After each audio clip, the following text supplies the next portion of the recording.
Sesungguhnya ancaman dan balasan untuk orang yang meninggalkan sholat, tidak mau menjaga sholatnya, ancamannya juga besar. Sebagaimana balasan untuk orang yang menjaga sholat adalah surga, maka balasan untuk orang yang tidak mau menjaga sholat adalah neraka. Wa na'udzubillahi min dzalik. Allah Subhanahu wa taala mengatakan, فَخَلَفَ مِنْ بَعْدِهِمْ خَلْفٌ أَضَاعُوا الصَّلَاةَ وَاتَّبَعُوا الشَّهَوَاتِ فَسَوْفَ يَلْقَوْنَ غَيًّا. Kata Allah Subhanahu wa taala setelah menyebutkan para nabi yang mulia di dalam surat Maryam, Allah Subhanahu wa taala kemudian mengatakan, setelah para nabi tersebut datanglah satu kaum yang datang setelah para nabi. Apa ciri-ciri mereka? Allah Subhanahu wa taala katakan, adha'us shalah, mereka suka menyia-nyiakan salat, mereka suka meninggalkan salat, mereka tidak mau memperhatikan salat, mereka anggap salat ini hanyalah main-main. Mereka anggap salat itu tidak lebih penting daripada gaji dan penghasilannya. Wattaba'us syahawat, dan mereka lebih mementingkan apa yang diinginkan oleh hawa nafsunya. Kata Allah Subhanahu wa taala, fasaufa yalqauna ghayya, maka mereka kelak akan mendapatkan kesesatan dalam hidupnya. Mereka akan mendapatkan kesesatan dalam hidupnya, dan siapa yang sesat maka janjinya adalah neraka. Wa na'udzubillahi min dzalik. Mereka akan mendapatkan kesesatan, tidak tahu arah. Mereka akan dapatkan kesesatan dalam hidupnya. Meskipun mungkin gajinya berlimpah, penghasilannya berlimpah, tapi tidak ada keberkahan di dalamnya. Mereka tidak akan rasakan keberkahan di dalamnya. Kenapa? Salat mereka tinggalkan. Allah Subhanahu wa taala katakan, "Faman ittaba'a hudaya fala yadhillu wa la yashqa." Siapa yang mau mengikuti petunjuk hidayahku, maka dia tidak akan tersesat dan dia tidak akan menderita, kata Allah Subhanahu wa taala. "Wa man a'rada 'an dzikri." Tapi siapa yang mau berpaling dari peringatanku, siapa yang mau berpaling dari Allah Subhanahu wa taala, fa inna lahu ma'isyatan dongka, maka baginya kehidupan yang sempit. Wa nahsyuruhu yaumal qiyamati a'ma, dan dia akan dibangkitkan pada hari kiamat dalam keadaan buta. Padahal dulu di dunia dia bisa melihat, tapi di hari kiamat dia dibangkitkan dalam keadaan buta. Maka orang ini mengatakan, qala rabbi lima hasyartani a'ma wa qad kuntu basira. Wahai Allah, kenapa engkau bangkitkan aku dalam keadaan buta, sementara dulu di dunia aku bisa melihat? Maka Allah Subhanahu wa taala mengatakan, qala kadzalika atatka ayatuna fanasitaha wa kadzalika al-yauma tunsa. Demikianlah dahulu telah datang ajakan-ajakan kami, telah datang ayat-ayat, telah kami turunkan ayat-ayat untuk mengajak kita beribadah kepada Allah. Telah diturunkan ayat-ayat untuk mengajak kita salat. Telah diturunkan ayat-ayat untuk memberikan ancaman bagi orang yang meninggalkan salat. Kata Allah Subhanahu wa taala, fanasitaha, tapi engkau melupakannya. Maka apa balasannya? Wa kadzalika al-yauma tunsa, maka pada hari ini pun engkau dilupakan. Maka pada hari ini pun engkau dilupakan, jemaah sekalian.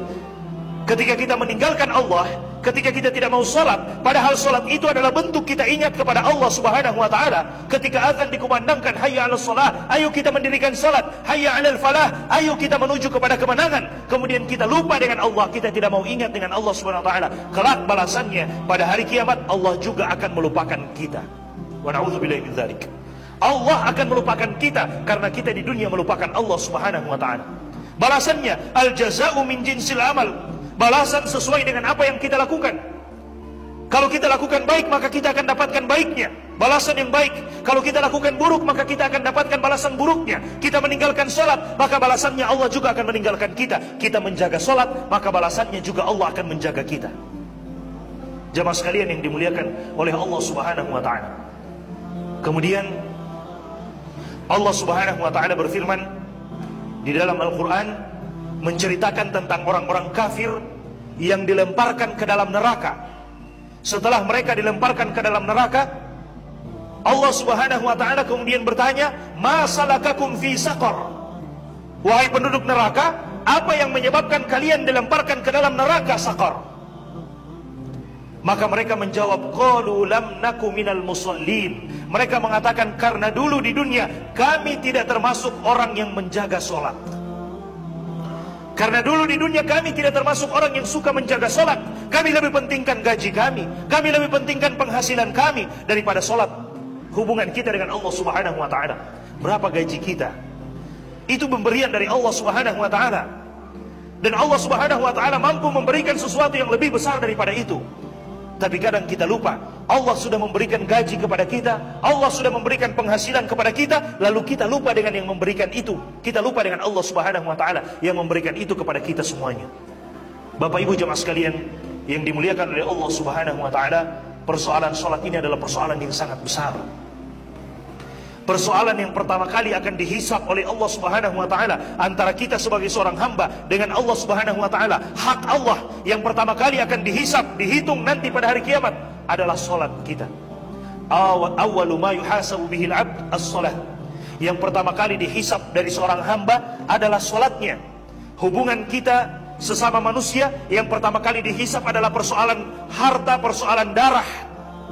Kalau ada orang yang menumpahkan darah dengan seenaknya, tanpa hak, tanpa cara yang hak. Tapi persoalan antara kita dengan Allah yang pertama kali dihisab, dihitung pada hari kiamat adalah solat.